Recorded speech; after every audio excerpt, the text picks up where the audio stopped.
Okay, so I am still waiting on AT&T to get here, so I'm about to smash these waffles in a second. Um, so as I'm sitting around here, basically I'm just trying, do a couple of things around the house. Excuse me, until they get here. But I wanted to real quick talk about something. Hey, what's up, Omar? Something that I wanted to touch base on because it's been on my mind, and I'm sitting here waiting on AT&T to get here, so I figure why not do a quick scope.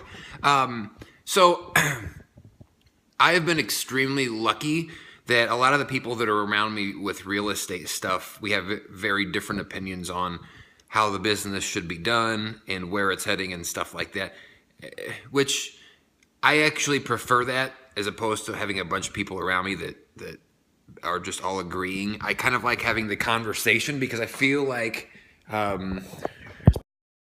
the way, this is where I live. I feel like having differences of opinion, especially with real estate stuff, is good because it forces me to kind of think out and try to figure out maybe if I'm just wrong on some stuff or whatever. So, and the open house thing is something I have been grilling for a long time, and I've been very anti-open house because, statistically, as real estate people, we know that the percentages of somebody walking in that door and buying the property that they're going to are like minimal, right? It's just, it doesn't happen very often. And if you're going to get your real estate license, or if you're just doing like real estate training in general, they'll tell you to do open houses, but they'll tell you to do it because for you as an agent, it's very beneficial, and you run into new people, new potential clients, that type of deal. So we've known for a while that open houses definitely have a higher benefit to agents than it does towards the people that we're doing open houses for. But one of the other stats that they throw out there that I've never really thought about is that, the chances are whoever comes to your open house is more likely to buy a different house.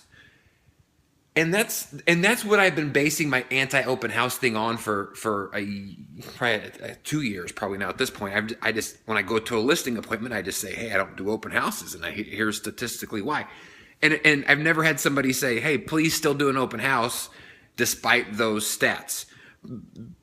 But I know that there's value in open houses, right? I know that there's still a value there. So the more I've thought about it, I thought about this. If people are more likely to buy a different property than the one you're hosting, so like let's say I've got a client,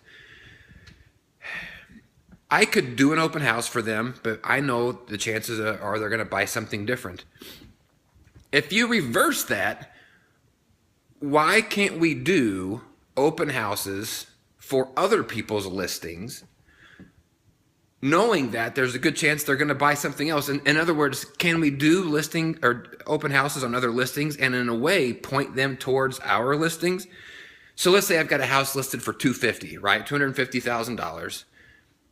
And let's say I decide to do open houses on other $250,000 houses. Like let's say I go to my office and I say, hey, does anybody got a house in like the 250 range? And then you go and you do that open house. You like come up with a legitimate open house plan first off.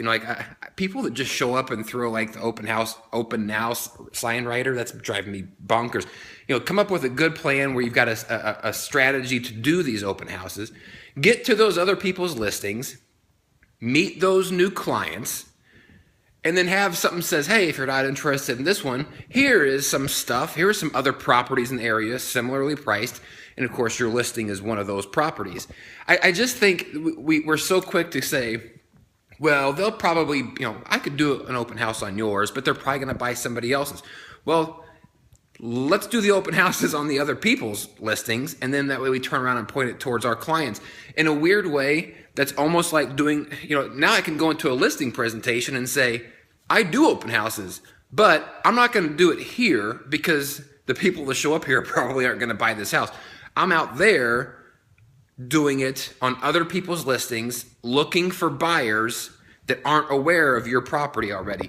And I think saying this instead of just saying, I don't do open houses here because they don't work, I think it's a win-win. Your clients don't have to run out of the house on Sunday and clean all day Saturday for a couple of hours and then nobody show up. They don't got to go through that whole thing. You don't have strangers walking through your client's house for multiple hours, casing the thing out or doing whatever. You don't have to inconvenience your sellers, but somebody else out there will gladly inconvenience their sellers. Another agent will. So just go to them and say, hey, I'll do open houses on your vacant ones or your occupied ones or whatever it is, and then figure out a way to point them back towards your listing. So in a weird roundabout way, you are actually doing open houses for your seller client.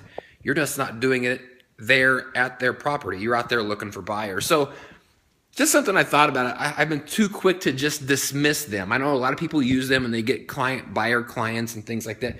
I know there's value there. I've just never been comfortable saying to my sellers, I'll do open houses here, knowing that the chances are nobody was going to buy something. So I just stopped doing them a couple years ago. But if you look at it from the idea of I'm doing them on other people's listings, that way you don't have to inconvenience your folks. And it's a win-win. I still meet new people.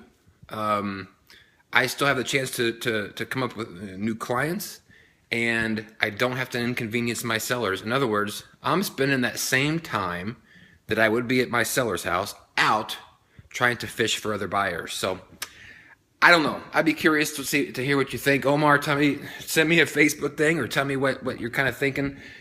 See if that's stupid. Like I said, I know that open houses have value. I know that. I've been very quick to just say I'm not going to do them, period. But I think if you do it the right way and set it up the right way, I think your sellers will understand and probably appreciate it more that you're out somewhere trying to find buyers instead of just sitting in their home for an hour and a half or 2 hours waiting for somebody to show up. So that's it. If AT&T don't get here soon, this is day 3 I've been waiting on them, and I'm about to lose it. So after that, off to work, hopefully. You guys be well. The open house conundrum. Am I right or am I wrong? Follow me on here. Let's talk about it. See you guys.